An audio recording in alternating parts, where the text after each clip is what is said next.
The next speaker is Professor Manoj Jha. Professor Manoj Jha. शुक्रिया vice chairman साहब।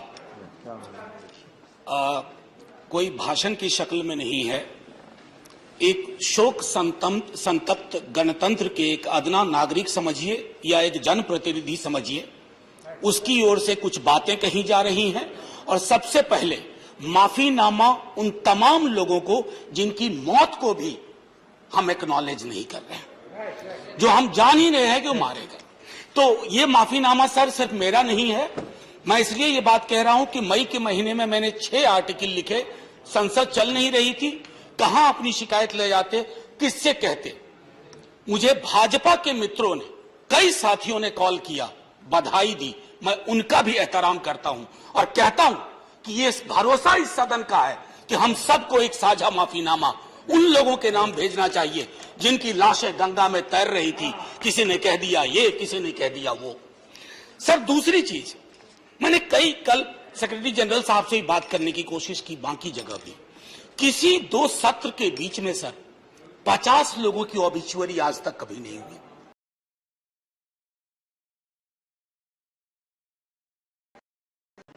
राजीव सातव की उम्र थी जाने की इस दुनिया से। रघुनाथ महापात्रा जब मिलते थे गले लगाते थे, बोलते थे जय जगन्नाथ। अचानक में वो नहीं है। ये पीड़ा व्यक्तिगत है, आंकड़ा मैं नहीं कहना चाहता हूं, मेरा आंकड़ा, तुम्हारा आंकड़ा। अपनी पीड़ा में आंकड़ा ढूंढिए। एक व्यक्ति नहीं है इस देश में, इस सदन में, सदन के बाहर, उस सदन में जो ये कहे कि उसने किसी जानने वाले को ना खोया हो। सर पीड़ा कह सकता हूं। ऑक्सीजन के लिए लोग फोन करते थे, हम अरेंज नहीं कर पाते थे।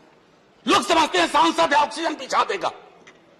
100 फोन में पूरे दिन में शाम को बैठ के देखते थे, सक्सेस रेट 2, सक्सेस रेट 3।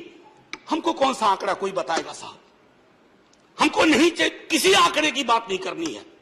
हमें देखना है कि जो लोग गए वो जिंदा दस्तावेज छोड़ के गए हैं हमारे फेलियर का। मैं आपकी बात नहीं कर रहा हूं साहब। आप कहिएगा 70 साल में कुछ नहीं हुआ, मैं उसमें जाना ही नहीं चाहता। ये कलेक्टिव फेलियर है 47 से लेकर अब तक की सारी सरकारों का। क्या बना दिया हमने? मुझे पता नहीं था कि अस्पताल और ऑक्सीजन का क्या रिश्ता होता है सर। ईमानदारी से कहता हूं, मैं मेडिकल बैकग्राउंड से नहीं आता हूं। सुबह से लोगों को दिखता था ऑक्सीजन ऑक्सीजन, रेमडेसिविर। मैं तो दवाइयों के नाम तक शुरू में सर प्रोनाउंसिएशन चेक किए कि कैसे उच्चारण करूंगा। ये हालत है। और तब हम आंकड़ों की बात कर रहे हैं, तब हम ये बात कर रहे हैं थैंक यू फलाना साहब, चिलाना साहब। सर मैं यहां से निकलता हूं, बहुत बड़ा विज्ञापन लगा हुआ है, मुफ्त वैक्सीन, मुफ्त राशन, मुफ्त इलाज। सर एक मिनट, मैंने किसी नहीं, please I don't want my time. मैं किसी दल की ओर से आज नहीं बोल रहा हूं। मैं दावे के साथ कहता हूं, मैं लाखों लोगों की ओर से बोल रहा हूं जो यहां बोलना चाहते हैं। अब मेरी बात सुनिए, आज शिकायत नहीं कर रहा हूं आपसे। ये वेलफेयर स्टेट है ना। एक साबुन की टिकिया अगर कोई गरीब गांव में खरीद रहा है ना सर, तो अडानी अंबानी के बराबर का करदाता है। आप उसको कह रहे हो मुफ्त वैक्सीन, मुफ्त इलाज, मुफ्त राशन। नहीं साहब, कुछ मुफ्त नहीं है, उसका स्टेट है। इस वेलफेयर स्टेट का कमिटमेंट है, उसको आप डिनाइग्रेट मत करिए, डेमोनाइज मत करिए, उसे बौना मत बनाइए। ये आग्रह है मेरा। सर मैं इससे पहले की कुछ और बातें कहूं, मेरे पास अभी वक्त है। सर इस कोरोना को मैं भी मानता हूं, मेरे पूर्व के वक्ता कुछ कह रहे थे, ये चैलेंज है हमारे लिए सर। बहुत बड़ी बड़ी बातें नए कानून की हो रही है। राइट टू हेल्थ की बात क्यों नहीं करते हम लोग? राइट टू हेल्थ, स्वास्थ्य का अधिकार, उसमें कोई किंतु परंतु लेकिन परंच नहीं। सीधे तौर पे स्वास्थ्य का अधिकार constitutionally guaranteed, right to life के साथ लिंक करिए। किसी अस्पताल की मजाल नहीं होगी कि वो उस खिलवाड़ कर पाए उस राइट टू लाइफ का। करना नहीं चाहते। राइट टू वर्क, उस पर काम करिए। पॉपुलेशन को लेकर के बहुत बातें हो रही हैं साहब। डेमोग्राफी को, डेमोग्राफर्स को छोड़ दीजिए, बड़ा संश्लिष्ट विज्ञान है, लेकिन ये हम कर सकते हैं इस सदन और उस सदन में। Right to life, right to work पर लेजिस्लेशन लाइए, ताकि कोई आपदा आए अभी तो हमारे लीडर ऑफ हाउस नहीं है, नए नए बने हैं। उनसे मैं कहता, जब वो रेल मंत्री थे, हॉस्पिटैलिटी सेक्टर के लोगों को निकाल दिया गया। इसी कोरोना काल में मैंने लगातार आवाज उठाई, कोई सुनने वाला नहीं है सर, कोई नहीं सुन रहा। अगर आप सांसद की नहीं सुन रहे हैं तो जो छोटे अदना संविदा वाले नौकरी से निकाले गए उसकी कौन सुनेगा सर।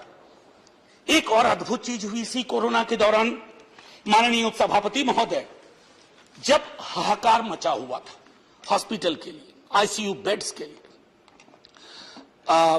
दवाइयों के लिए, यह हाहाकार जब मचा हुआ था, उस दौर में सर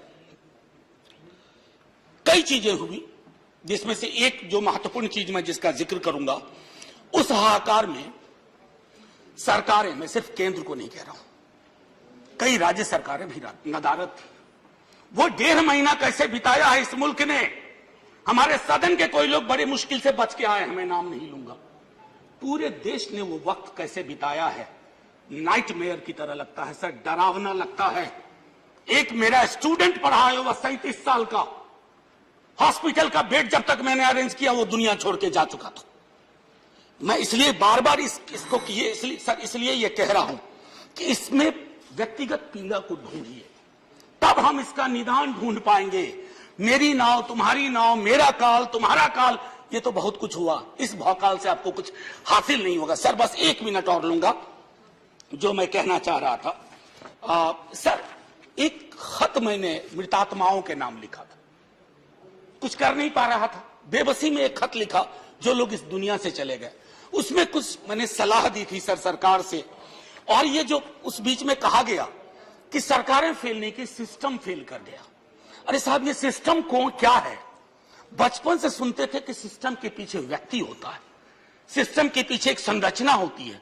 अगर वो सिस्टम फेल किया है, चाहे दिल्ली में या किसी गांव की गलियों में, तो वहां की सरकारें फेल गई। सिस्टम का नाम इसे मत दीजिए, क्योंकि यही वो सिस्टम बनाते हैं। धन्यवाद। और धन्यवाद। आप बस आखिरी टिप्पणी करने दीजिए। प्रोफेसर धन्यवाद, आपको ज्यादा टाइम दे चुका हूं मैंने। सर बस 10 सेकंड लूंगा। आज जय हिंद बोलने में भी वो खुलूस नहीं आ रहा है जो आम दिनों में हुआ करता है।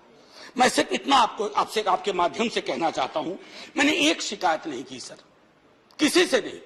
किससे शिकायत करेंगे? आहत हूं, जगाना चाहता हूं स्वयं को भी, आपको भी, क्योंकि अगर गंगा में तैरती लाशें, सर जिंदगी में डिग्निटी चाहिए, मौत में उससे बड़ी डिग्निटी चाहिए। हमने अनडिग्निफाइड डेथ को विटनेस किया है, और अगर हमने इसको दुरुस्त नहीं किया सर, आने वाली सदियां माफ नहीं करेगी। आप बड़े बड़े इश्तहार छपवाओ, अखबारों के 4 पन्ने रंग दो, फलाना थैंक यू सर, इतिहास को थैंक यू कहने का मौका मिलना चाहिए। धन्यवाद। जय हिंद सर। अगर मेरी बात से फिर भी किसी को कष्ट पहुंचाओ, मैं उन्हीं लाखों लोगों की धन्यवाद डेड बॉडी के बिहाफ पे आपसे माफी मांगता हूं। जय हिंद।